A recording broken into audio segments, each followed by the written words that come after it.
अहमस ने इब्ने बुरैदा से, उन्होंने यहया बिन यामुर से रिवायत की। उन्होंने कहा कि सबसे पहला शख्स जिसने बसरा में तकदीर से इनकार की बात की माबद जुहनी था। मैं यानी यहया और हमीद बिन अब्दुर्रहमान हिमयरी हज या उम्रे के इरादे से निकले। हमने आपस में कहा, काश रसूलुल्लाह सल्लल्लाहु अलैहि वसल्लम के सहाबा में से किसी के साथ हमारी मुलाकात हो जाए तो हम उनसे तकदीर के बारे में इन आजकल के लोगों की कही हुई बातों के मुतालिक दरियाफ्त कर लें। तौफीक इलाही से हमें हजरत अब्दुल्ला बिन उमर बिन खत्ताब रजी अल्लाह अन्हुमा मस्जिद में दाखिल होते हुए मिल गए। मैं और मेरे साथी ने उनको दरमियान में ले लिया।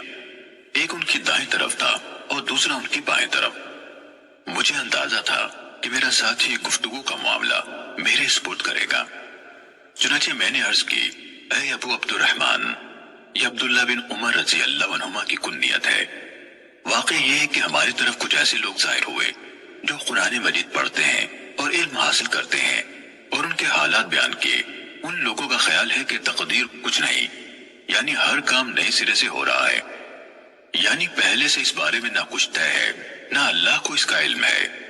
इब्ने उमर रजी अल्लाह अन्हुमा ने फरमाया, जब तुम्हारी उन लोगों से मुलाकात हो तो उन्हें बता देना कि मैं उनसे बरी हूं और वो मुझसे बरी हैं। उस जात की कसम जिसके नाम के साथ अब्दुल्ला बिन उमर हल्फ उठाता है, अगर उनमें से किसी के पास उहद पहाड़ के बराबर सोना हो और वो उसे खर्च भी कर दे तो अल्लाह ताला उसकी तरफ से उसको कबूल नहीं फरमाएगा यहाँ तक कि वो तकदीर पर ईमान ले आए। फिर कहा, मुझे मेरे वालिद उमर इब्ने खत्ताब रजी अल्लाह अन्हु ने बताया, एक दिन हम रसूलुल्लाह सल्लल्लाहु अलैहि वसल्लम की खिदमत में हाजिर थे कि अचानक एक शख्स हमारे सामने नमूदार हुआ। उसके कपड़े इंतहाई सफेद और बाल इंतहाई ज़्यादा थे। उस पर सफर का कोई असर दिखाई देता था, न हम में से कोई उसे पहचानता था, हत्ता कि वो आकर नबी अकरम सल्लल्लाहु अलैहि वसल्लम के पास बैठ गया और अपने घुटने आपके घुटनों से मिला दिए और अपने हाथ आप सल्लल्लाहु अलैहि वसल्लम की रानों पर रख दिए और कहा, ऐ मुहम्मद सल्लल्लाहु अलैहि वसल्लम, मुझे इस्लाम के बारे में बताइए। रसूलुल्लाह सल्लल्लाहु अलैहि वसल्लम ने फरमाया, इस्लाम यह है कि तुम इस बात की गवाही दो कि अल्लाह ताला के सिवा कोई इबादत के लायक नहीं और मोहम्मद सल्लल्लाहु अलैहि वसल्लम उसके रसूल हैं। नमाज का एहतिमाम करो, ज़कात अदा करो, रमजान के रोजे रखो, और अगर अल्लाह के घर तक रास्ता तय करने की इस्तिताअत हो तो उसका हज करो। उसने कहा, आपने सच फरमाया। हजरत उमर रजी अल्लाह अन्हु ने कहा, हमें उस पर ताज्जुब हुआ कि आपसे पूछता है और खुद ही आपकी तस्दीक करता है। उसने कहा, मुझे ईमान के बारे में बताइए। आपने फरमाया, ये कि तुम अल्लाह ताला, उसके फरिश्तों, उसकी किताबों, उसके रसूलों और आखिरी दिन यानी यौम क़यामत पर ईमान रखो और अच्छी और बुरी तकदीर पर भी ईमान लाओ। उसने कहा, आपने दुरुस्त फरमाया। फिर उसने कहा, मुझे एहसान के बारे में बताइए।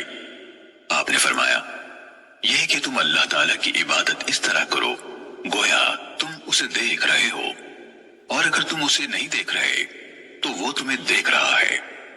उसने कहा, तो मुझे क़यामत के बारे में बताइए। आपने फरमाया, जिससे उस क़यामत के बारे में सवाल किया जा रहा है वो पूछने वाले से ज्यादा नहीं जानता। उसने कहा, तो मुझे उसकी अलामात बता दीजिए। आपने फरमाया, अलामात ये है कि लौंडी अपनी मालिका को जन्म दे, और ये कि तुम नंगे पांव, नंगे बदन, मोहताज बकरियां चराने वालों को देखो कि वो ऊंची से ऊंची इमारतें बनाने में एक दूसरे के साथ मुकाबला कर रहे हैं। हजरत उमर रजी अल्लाह अन्हु ने कहा, फिर वो साइल चला गया। मैं कुछ देर उसी आलम में रहा।